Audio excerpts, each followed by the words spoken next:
So now moving on to our last question, it says the volume of a sphere is 4/3 pi r cubed, where r is the radius. A cylinder has a radius of x and a height of h. The hemisphere has a radius of 3x over 2, and the ratio of x to h is in the ratio of 4 to 9. And it says prove that the cylinder and the hemisphere have the same volume. So for this, let's first of all label the dimensions of the hemisphere and the cylinder. So we've been told that the radius of the hemisphere is 3x over 2. We know that the radius of the cylinder is x, and we know that the height of the cylinder is h.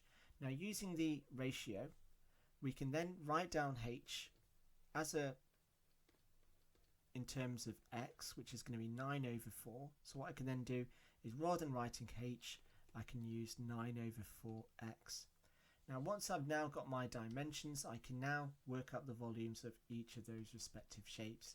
So here the volume of the hemisphere is going to be 4/3 multiplied by pi multiplied by 3 over 2x cubed, all divided by 2.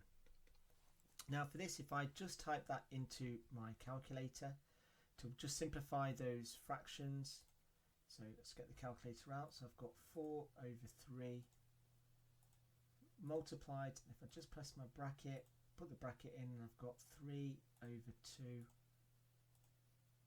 close bracket squared, as cubed rather, equals, and then divide that by 2, I end up with 9 over 4. So this is going to give me 9 over 4, and then it's pi x cubed. So then to work out the volume of the cylinder,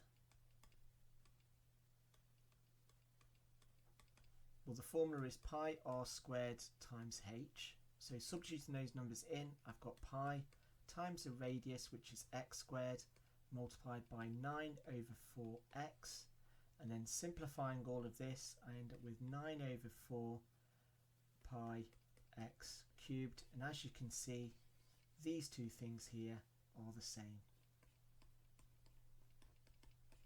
And there we go.